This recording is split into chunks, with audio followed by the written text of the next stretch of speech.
하나님 아버지 은혜와 사랑을 감사합니다. 한 주간 동안 힘들고 또 바쁘고 여러 어려움이 있었지만 우리가 살아있기에 이 일도 감당함을 감사합니다. 안정감을 잃지 않게 하시고 또 늘 그 삶의 현장 정황 속에서 하나님 앞에 있을 수 있도록 우리의 심령이 하늘 보좌를 향해 있을 수 있도록 사람과 상황에 흔들리지 않게 하시고 주를 바라는 믿음이 분명할 수 있도록 역사에 주시옵소서. 수고한 그 수고의 모든 것이 하나님의 것임을 고백하는 마음으로 헌금합니다. 받으시며 우리가 정직하게 사용하게 하시고 쓰이는 곳에 하나님의 역사가 클 수 있도록 주님 주관하여 주시옵소서. 말씀을 새겨 듣겠습니다. 목회자의 말을 통해서 나가는 말이지만 주님의 말씀이 되게 하시고 생명의 말씀이 되게 하시고 우리의 삶을 주관하는 능력의 말씀이 되게 하여 주시옵소서. 예수님의 이름으로 기도하옵나이다. 아멘.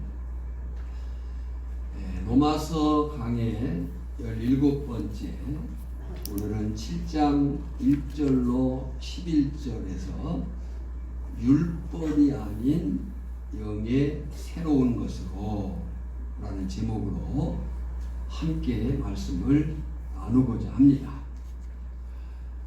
지난 2주 동안 우리는 로마서 6장을 통해서 옛사람이 죄에 대하여 죽었다 하는 말씀을 나눴습니다. 분명히 알아야 될 아주 중요한 기독교 진리입니다. 옛사람이 뭐에 대해서 죽었다고요? 죄에 대해서 죽었다. 그런데 사도 바울은 7장에서는 이 말을 바꾸어 율법에 대해서 죽었다 라고 설명을 합니다. 6장에서는 죄에 대해서 죽었다. 7장에서는 율법에 대하여 죽었다. 사실 같은 말입니다. 왜 그런가 하면 예수님께서 십자가에서 죽으신 이유가 우리의 죄 때문이고 우리가 율법을 범했기 때문에 그렇습니다. 6장 14절을 보겠습니다.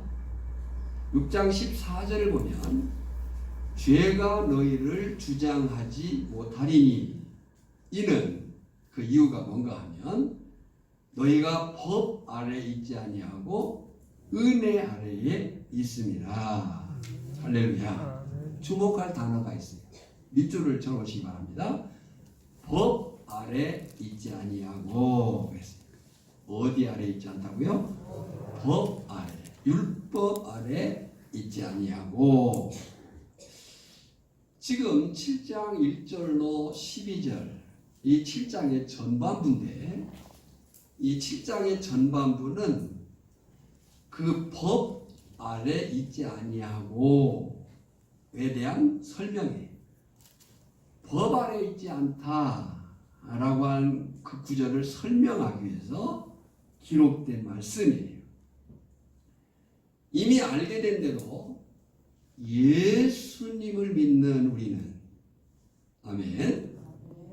예수님을 믿는 우리는 더 이상 율법에 매여 살지 않습니다. 왜 그렇다고 했어요? 죄 아래 있지 않기 때문에. 이 사실을 사도 바울이 예를 들어요. 그 예가 부부 관계의 예를 들어서 설명을 합니다. 그 내용이 1절로 3절이에요. 1절을 보면 형제들아 그랬어요. 사실 사도 바울은 아직 로마에 안 갔어요. 가려고 해요. 근데 뭐라고 불러요? 형제들아 그랬어요. 사실 기독교 공동체의 가장 정말 중심적인 호칭이 있다면 형제 자매입니다.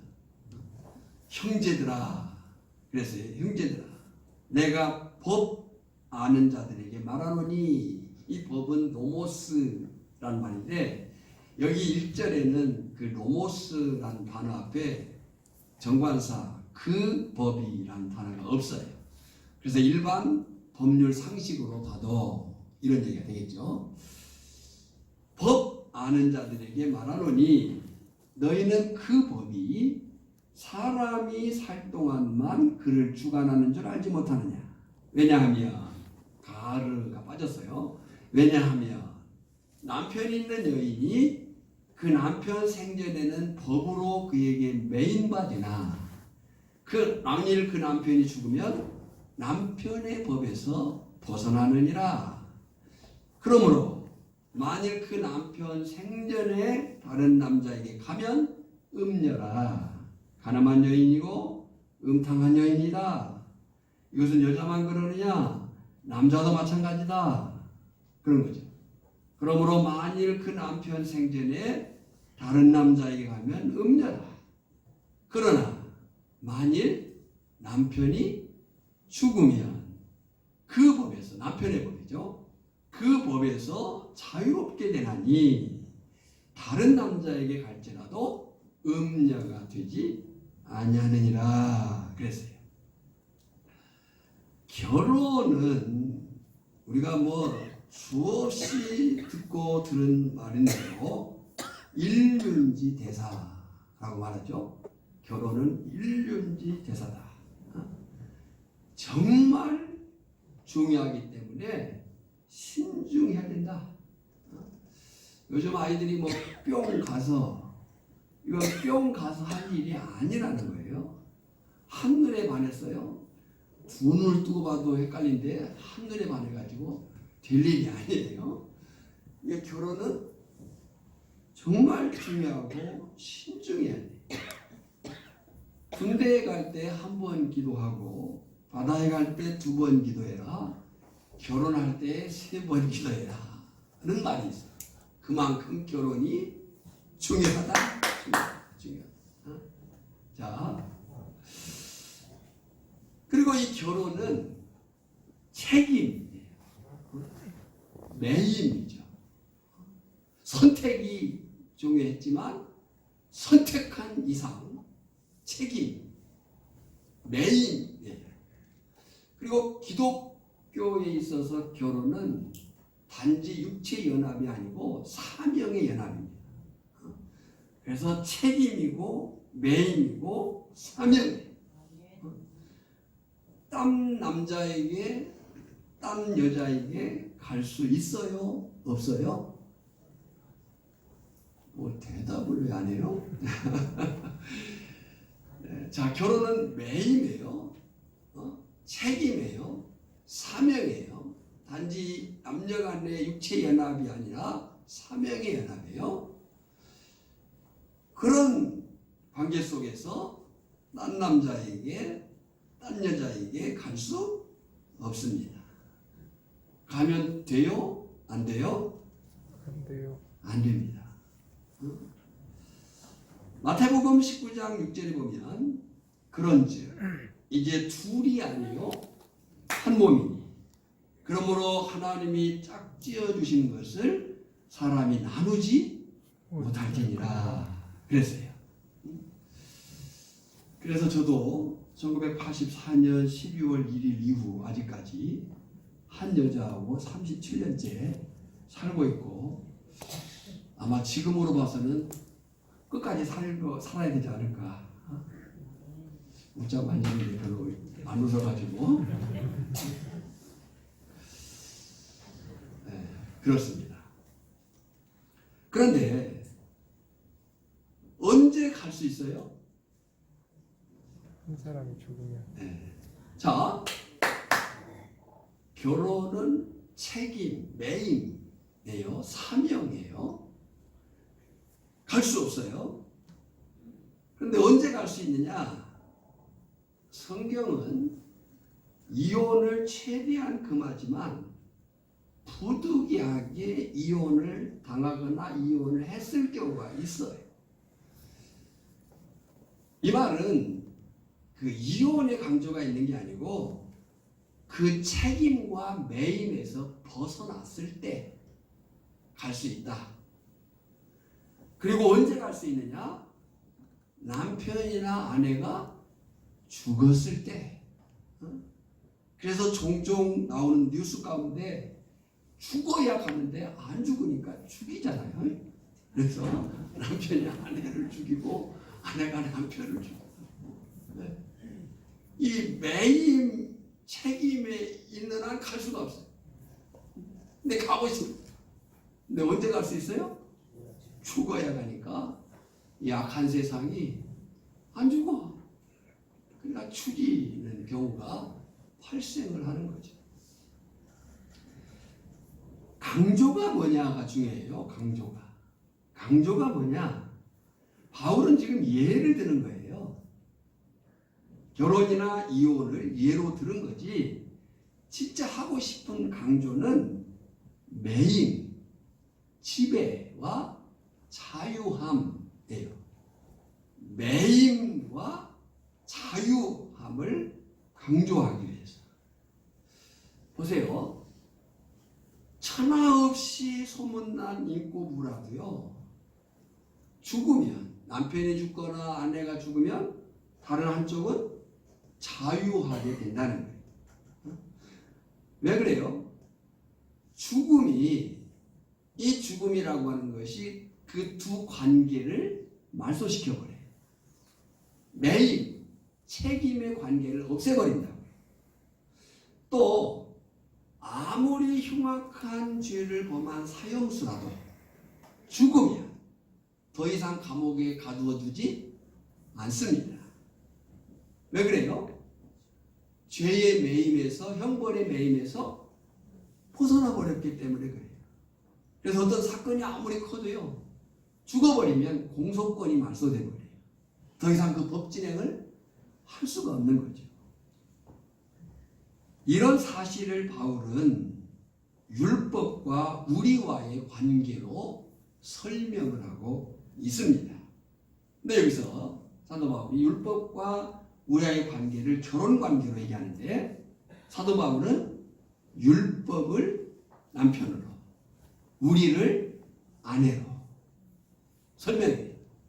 마찬가지로 이 결혼 관계가 그 매임에서 자유함으로 나가는 길은 죽어야 되는 건데, 율법과 우리와의 관계 속에서 남편인 율법과 아내인 우리의 관계에서 벗어나는 길은 뭐냐? 죽어야 돼. 그런데 아주 중요한 사실이 있어요. 그 중요한 분명한 사실이 뭐냐면 율법은 죽지 않는다. 죽을 수가 없어요. 왜 율법이 죽지 않아요? 죽을 수가 없어요? 율법은 하나님의 법이기 때문에 절대 없어질 수가 없는 거예요. 네. 12절을 해요. 12절을 보면 이로 보건대 그랬어요.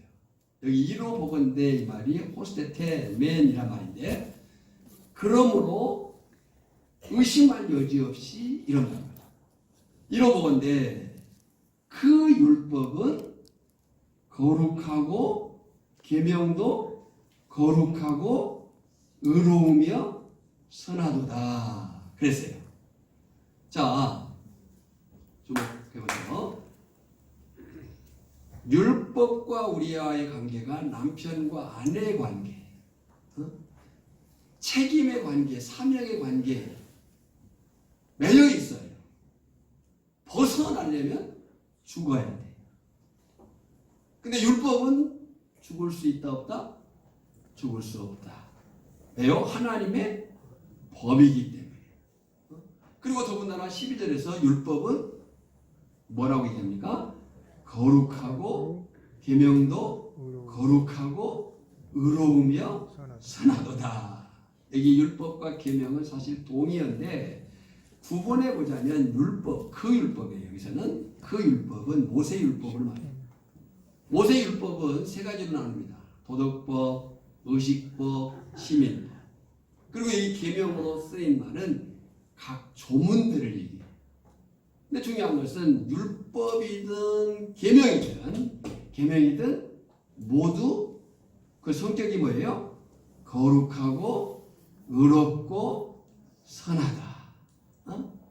하나님의 법인 그 거룩하고 의롭고 선한 율법은 죽을 수가 없는 거죠. 이 사실을 로마서 3장 31절에서도 확인했었어요. 로마서 3장 31절을 보면 그런즉 우리가 믿음으로 말미암아 율법을 파기하느냐 그럴 수 없느니라. 도리어 율법을 굳게 세우느니라 그랬어요.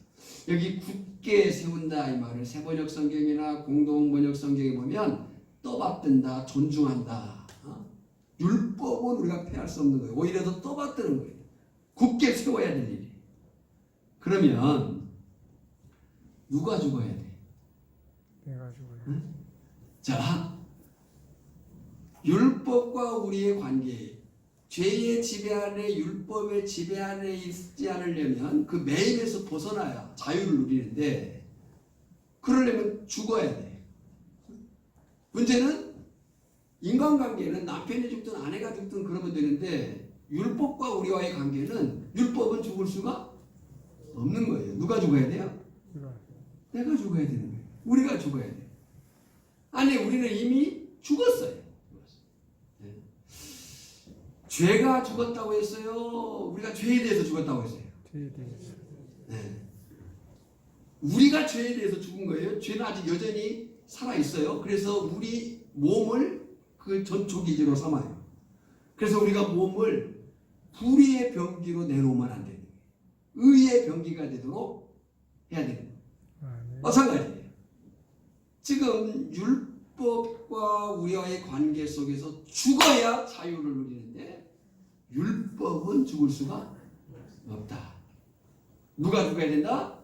내가 죽어야 되는데 우리는 이미 죽었다.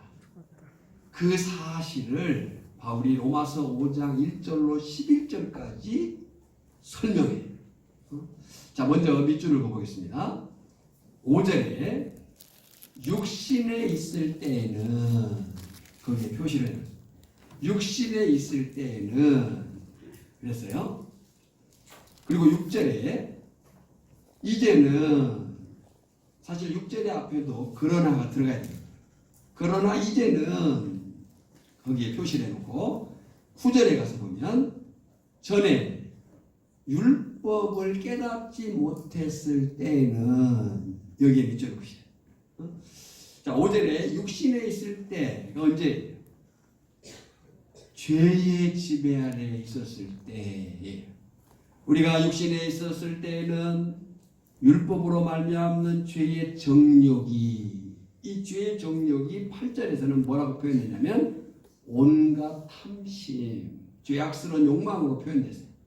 죄의 정욕이 우리 지체 중에 역사하여 우리로 사망을 위하여 열매를 맺게 하였더니 그러나 이제는 우리가 얽매였던 것에 대하여 죽었으므로 율법에서 벗어났으니 이러므로 우리가 죄의 영의 새로운 것으로 섬길 것이요 율법의 조문으로 묵은 것으로 아니할지니라. 그런즉 같이 읽어볼까요? 시작. 우리가 무슨 말을 하여 율법이 죄냐 그럴 수 없느니라. 율법으로 말미암지 않고는 내가 죄를 알지 못하였으니 곧 율법이 탐내지 말라 하지 아니하였더라면 내가 탐심을 알지 못하였으리라. 그러나 죄가 기회를 타서 계명으로 말미암아 내 속에서 온갖 탐심을 이루었나니 이는 율법이 없으면 죄가 죽은 것이다. 9절 전에 율법을 깨닫지 못했을 때에는 내가 살았더니 계명이 이름에 죄는 살아나고 나는 죽었도다. 생명에 이르게 할 그 계명이 내게 대하여 도리어 사망에 이르게 하는 것이 되었도다. 죄가 기회를 타서 계명으로 말미암아 나를 속이고 그것으로 나를 죽였느니라. 그랬어요. 자, 보세요. 오늘 우리는 죽어야 자유를 누려요. 아내와 남편의 관계는 매임, 책임, 사명의 관계예요. 근데 거기서 벗어나는 길은 죽어야 돼. 지금 바울은 율법과 우리의 관계를 그렇게 설명을 하는데 인간관계는 어느 한쪽이 죽을 수 있지만 율법은 죽을 수가 없어요. 누가 죽어야 돼요? 내가 죽어야 돼요? 우리가 죽어야 돼요? 그 관계를 지금 쭉 얘기했는데 여기서 우리가 공부할 것이 뭐냐면 율법의 독특한 기능 세 가지. 율법의 독특한 기능 세 가지가 뭐냐면 첫째는 죄를 알게 한다. 7절 보세요. 7절 보면 율법으로 말미암지 않고는 내가 죄를 알지 못하였으니 그랬어요. 요즘에 이제 고흥만 가도 고흥 읍내 들어가면 차가 몇 킬로밖에 못 가요? 30km. 30km 내지 50km밖에 못 가요. 자, 그 법이 없었을 때는 50km로 가든 60km로 가든 70km로 가든 걸렸어요? 안 걸렸어요? 안 걸렸어요. 근데 이제 지금은 도심에만 딱 들어가면 30km 아니면 50km예요. 법이 걸리는 거예요. 지금 그 얘기예요. 율법으로 말미암지 않고는 내가 죄를 알지 못하였습니다. 그러니까 율법의 독특한 기능이 뭐냐면 죄를 안다는 거예요. 두 번째 기능이 뭐냐면 율법은 마음속에 있는 욕구를 충동질한다는 거예요. 사실요, 우리가 희한한 죄성을 가지고 있는 것이 뭐냐면, 자 보세요. 인간이 갖는 희한한 죄성이 뭐냐면 하라는 것은 하기 싫고 하라는 것은 공부해라. 그러면 애들이 좋아해요? 싫어해요? 싫어해요. 놀아라. 그러면 좋아해요. 그러니까 하라는 것은 하기 싫어하고 하지 마라는 것을 싫어해. 좋아해. 하지 말라는 걸 더 하려고. 참 부끄러운 제 얘기를 하나 하자면요. 제가 아마 초등학교 1, 2학년 때나 됐을 것 같아요. 저희 어머니가 이렇게 음식을 해주면 맛있어요. 달콤하니. 근데 어머니가 그 음식을 할 때마다 뭔가를 뿌려. 뭔가를 뿌리는데 그 뿌리고 나서는 항상 저 높은 선반 위에 올려놔. 그래서 저거 뭘까 저게 궁금했어요. 그러면서 하는 말이 야 저거 손대지 마 그래요. 그 말 안 했더라면 괜찮을 텐데 손대지 말래 정말. 분명히 음식을 하고 뭐가 이렇게 뿌려서 주면은 달짝지근하니 맛있어요. 근데 그것을 꼭 선반에 올리면서 야 저거 손대지 마 그래요. 근데 어느 날 어머니가 이제 바깥 나가셨어요. 그래서 의자를 놓고 올라가가지고 꺼내봤어요. 그랬더니 하얀색으로 네모진 조그마한 네모진 것이 있어요. 그래서 이게 대체 뭘까? 라고 해가지고 이제 밥을 한 공기 퍼가지고 열심히 갖다 부어서 비볐어요. 한 입 떨었더니 엄청 쓴 거야. 사카린이 어떻게 사카린? 지금처럼 뭐 설탕이 많지 않을 때 사카린 가지고 반 맛을 냈잖아요. 그것을 갖다 감춰놓고 이거 절대 손대지 마. 근데 분명히 그걸로 하면 뭐가 맛이 나. 그래서 그걸 밥에다가 비벼가지고 한 입 떴다가 써가지고 8절 보세요. 8절. 그러나 죄가 기회를 타서 계명으로 말미암아 내 속에서 온갖 탐심을 이루었나니.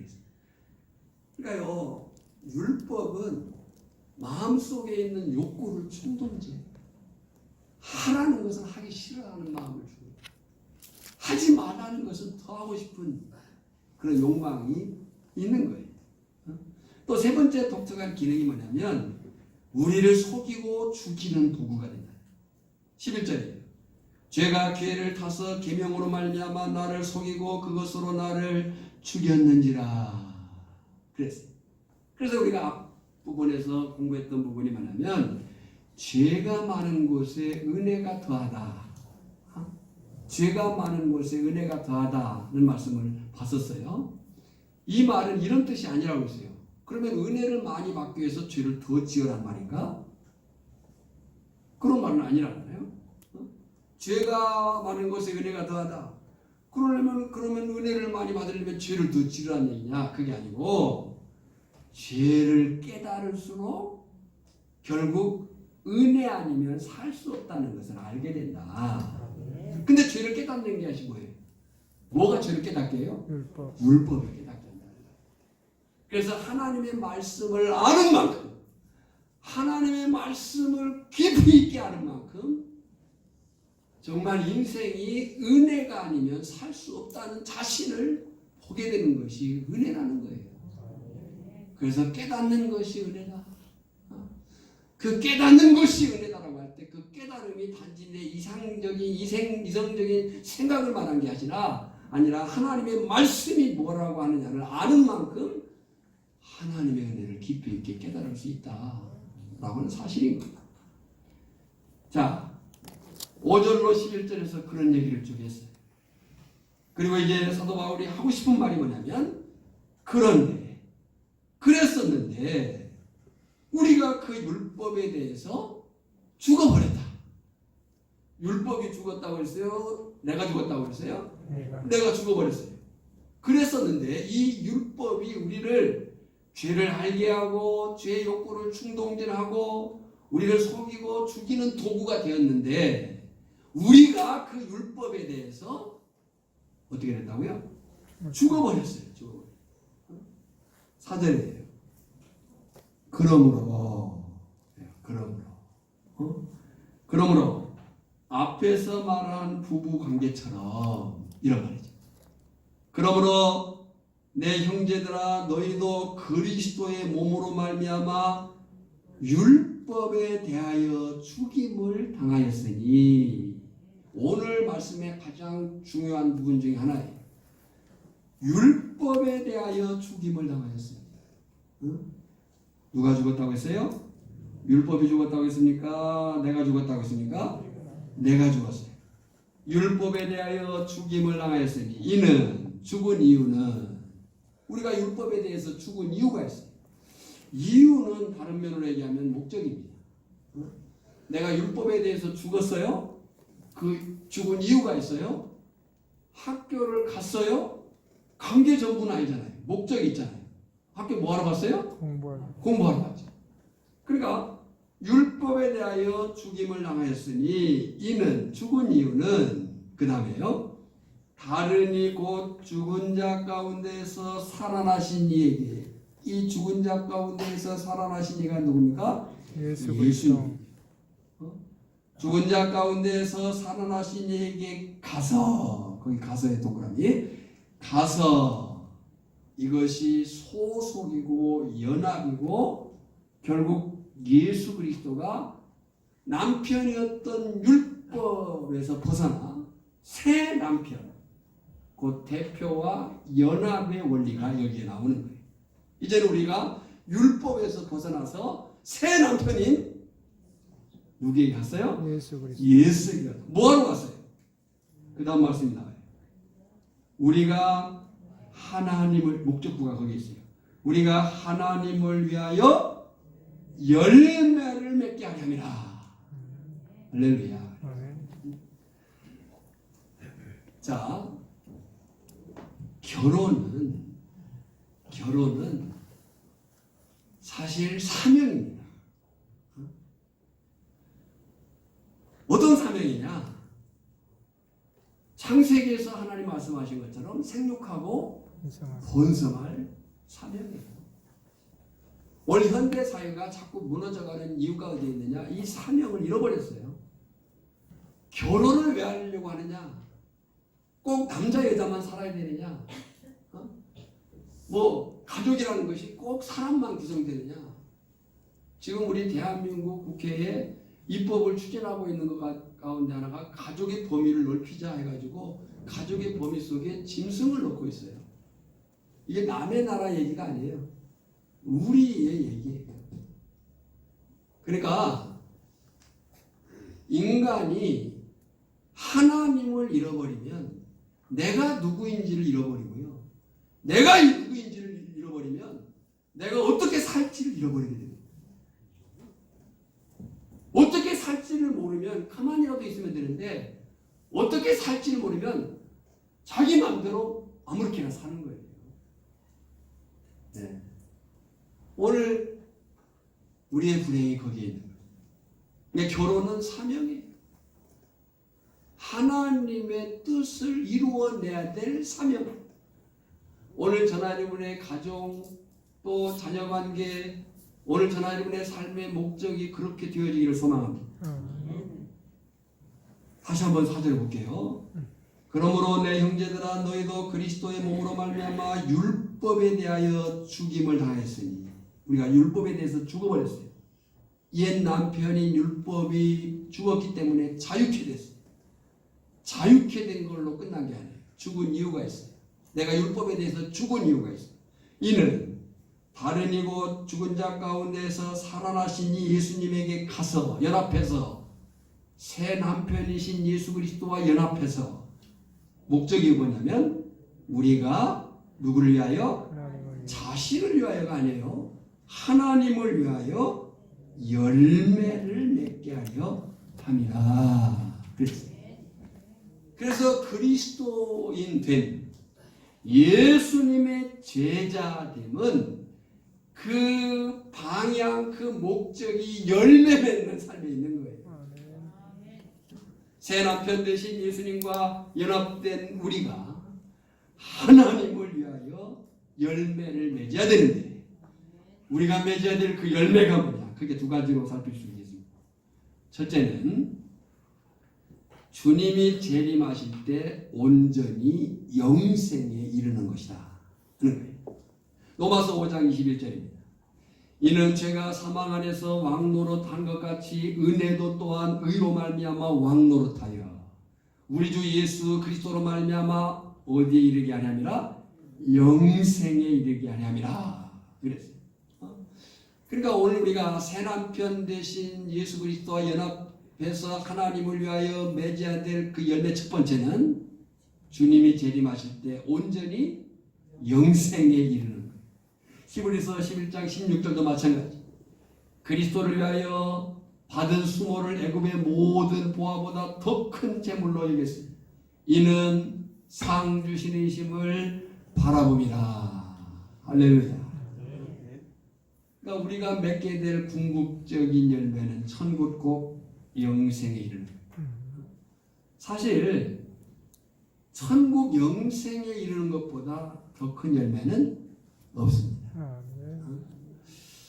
요한계시록 4장 5장, 지난번 성경 기조할 때 우리 오장로님이 설명을 잘 하셨는데, 계시록 4장 5장은 아주 계시록에서 중심부예요. 그 4장 5장을 우리가 이렇게 그림으로 보면 완성될 하늘 예배의 영광스러운 장면이에요. 완성될 하늘 예배의 영광스러운 장면.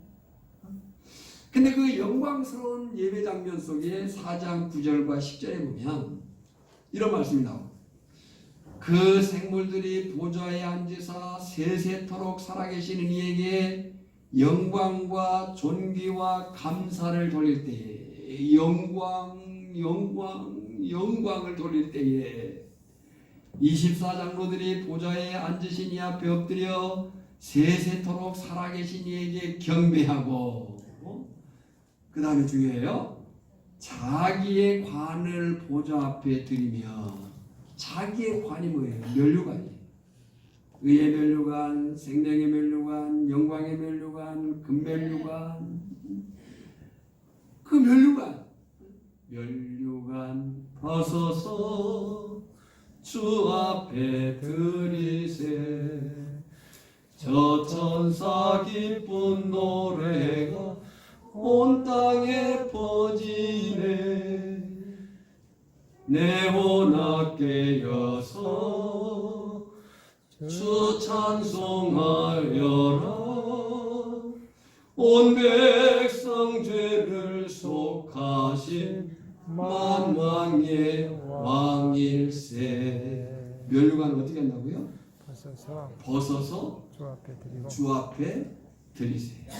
그러니까 우리가 장차 하나님의 그 영광의 하늘 예배에 참석하게 될 줄 믿습니다. 그 하늘 영광 예배에 참석했을 때 면류관을 우리가 하나님으로부터 받을 거예요. 받을 거예요. 근데 그 면류관보다도 더 귀한 것이 있으니 그것이 구원이요 영생. 그래서 그 면류관을 벗어서 주 앞에 드려요. 주님, 내가 쓴 이 면류관, 그보다 더 주님과 함께 있는 그 자체가 가장 귀합니다. 아멘. 라고 드리는 거죠. 그런데 그러기 위해서 지금 우리가 새 남편이신 예수 그리스도 연합해서 하나님을 위하여 열매를 맺어야 될 그 첫 번째가 주님이 재림하실 때 온전히 영생에 이르는 거라 그랬어요. 그 영생에 이르렀을 때 우리가 받은 면류관을 주 앞에 다 드린다고 그랬어요. 왜요? 그 면류관보다 영생 그 구원 자체가 더 큰 거예요. 그런데 그러기 위해서 성결한 삶, 거룩한 삶에 힘써야 된다. 그냥 막 살아서는 안 된다. 베드로후서 3장 13절에 보면 우리는 그의 약속대로 의가 있는 곳인 새 하늘과 새 땅을 바라보도다. 아주 중요한 말씀이 있어요. 우리가 새 하늘과 새 땅을 바라봐요. 오늘 저녁에 우리 새 하늘과 새 땅을 바라보며 사는 사람들인 줄 믿습니다. 새 하늘과 새 땅을 바라보며 사는 사람인 줄 믿습니다. 그런데 거기에는 뭐가 있다고 그랬어요?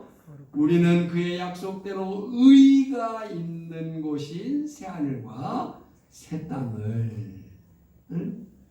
그러므로 사랑하는 자들아, 너희가 이것을 바라보나니 주 앞에서 점도 없고 흠도 없이 평강 가운데서 나타나기를 힘쓰라. 오늘 저녁 우리 새 하늘과 새 땅, 의가 있는 그곳을 소망하며 산다 할 때에 그곳은 그저 그냥 가는 곳이 아니라 주 앞에서 점도 없고 흠도 없이 평강 가운데서 나타나 이를 힘쓰는 삶이 있어야 된다. 이것이 저나 여러분이 이 땅에 사는 날 동안의 삶의 책임이고 역할인 거예요. 우리의 남편 대신 새 남편 대신 그리스도와 연합해서 두 번째 맺어야 될 열매는 이 땅에 사는 동안 성령의 열매를 풍성히 맺는 거예요. 갈라디아서 5장 22절에 한번 같이 읽겠습니다. 시작. 오직 성령의 열매는 사랑과 희락과 화평과 오래 참음과 자비와 양성과 충성과 온유와 절제니 이 같은 것을 금지할 법이 없느니라. 제가 2020년 11월부터 2021년 1월까지 수요예배를 통해서 이 성령의 열매에 대해서 공부를 했습니다. 근데 이 9가지 열매를 셋으로 나눌 수가 있어요. 우리가 맺어야 될 열매. 첫째, 사랑, 희락, 화평은 자신과의 관계 속에서 맺어야 될 열매예요. 두 번째, 오래 참음과 자비와 양선은 이웃과의 관계에서 맺어야 될 열매예요. 세 번째는 충성, 온유, 절제는 공동체 속에서 맺어야 될 열매예요. 그러니까 오늘 전하 여러분이 예수 믿고 그 믿음 안에서 산다고 하는 것은 내 감정, 내 마음, 내 기분대로 사는 삶이 아니라는 거예요. 철저하게 성령이 이끌려서 성령의 열매, 자신이 하나님 앞에 맺어야 될 열매가 분명해야 돼요. 다른 사람과의 관계 속에서 맺어야 될 열매가 있어야 돼요. 공동체 속에서 함께 맺어야 될 열매가 있어야 돼요. 오늘 저는 여러분에게 새 남편 되신 예수 그리스도와 연합하여 율법에 대하여 죽어버린 우리가 새 남편 되신 예수 그리스도와 연합하여 이 성령의 열매를 맺는 삶에 힘쓰기를 주님의 이름으로 축복합니다.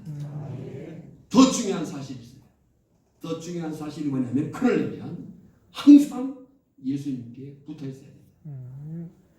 요한복음 15장 4절 5절에 같이 읽어보겠습니다. 시작. 내 안에 거하라 나도 너희 안에 거하리라. 가지가 포도나무에 붙어있지 아니하면 스스로 열매를 맺을 수 없음같이 너희도 내 안에 있지 아니하면 그러하리라. 나는 포도나무요 너희는 가지라. 그가 내 안에 내가 그 안에 가면 사람이 열매를 많이 맺나니 나를 떠나서는 너희가 아무것도 할 수 없습니다. 중요한 구절이 뭐냐면 붙어있지 아니하며 오늘 저날 우리 하나님을 위하여 성령의 열매를 맺고자 할 때에 더 중요한 사실이 예수님과 붙어 있어야 된다. 어? 사랑하는 성도 여러분, 다시 확인합니다. 우리는 율법에 대해서, 죄에 대해서 죽은 사람입니다. 맞습니까? 다시 묻겠습니다. 저나 여러분은 율법에 대해서, 죄에 대해서 죽은 사람입니다. 아주 근본적으로 얘기하면 죄를 지을 수 없는 사람이 되어버렸어요. 우리가 죄에 대해서, 율법에 대해서 죽어버렸다는 거예요. 근데 죄는, 율법은 아직 살아있어서 활동을 해요. 내 몸에 거처를 두고 나를 불의의 병기로 자꾸 사용하려고 한다. 그렇기 때문에 우리는 끊임없이 새 남편 되신 예수 그리스도와 연합하여 성령을 쫓아 사는 일에 힘써야 된다. 아멘. 6절 중간에 보겠습니다. 이러므로 우리가 영의 새로운 것, 여기 영의 새로운 것이 뭐예요? 성령께서 주시는 새 생명으로. 네. 이러므로 우리가 영의 새로운 것으로 섬길 것이요, 살 것이요, 이 말이에요. 말하기는 저나 여러분의 삶이 율법에 지배당하고 죄에 매여 죄 가운데 사는 삶이 아니라 성령께서 주시는 새 생명 가운데 살아서 의의 열매, 성령의 열매, 풍성하게 맺는 그런 삶이 되기를 주님의 이름으로 축복합니다. 하나님 아버지 은혜와 사랑을 감사합니다. 하나님의 말씀이 옳고 생명이고 능력입니다. 오늘 우리가 겨우 죄 안 짓는 삶이 아니고 예수 그리스도 안에 성령을 따라 의를 행하고 하나님을 위하여 열매 맺는 삶의 자리에 항상 서 있게 하여 주시옵소서. 예수님의 이름으로 기도하옵나이다. 아멘. 찬양하겠습니다. 마음을 다하고 성품을 다하고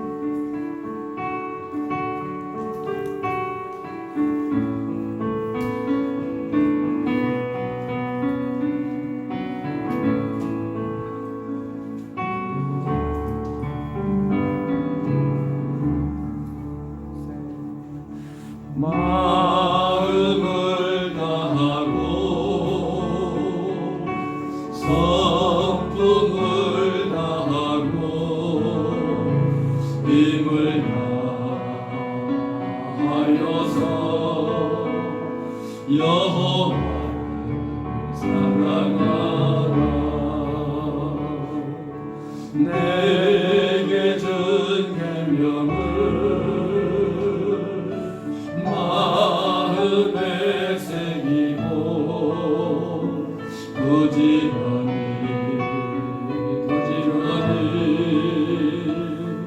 유세 전하여라.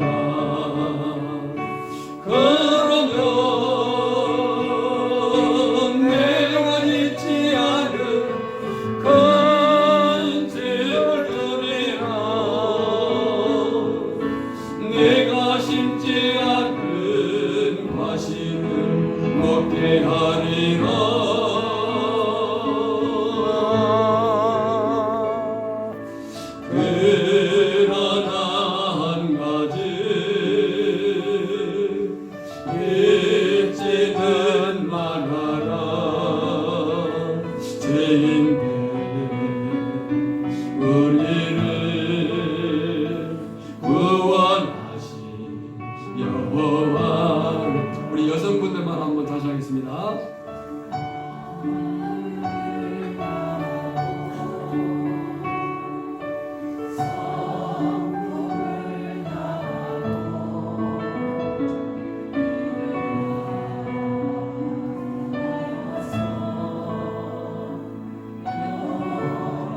그러면 내가 잊지 않은 큰 집을 주리라. 내가 심지 않은 과실을 먹게 하리라.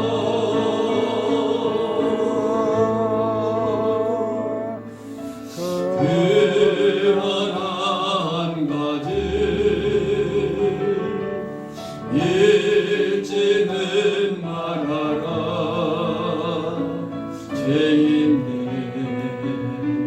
우리를 구원하신 여호와를. 아멘. 이제는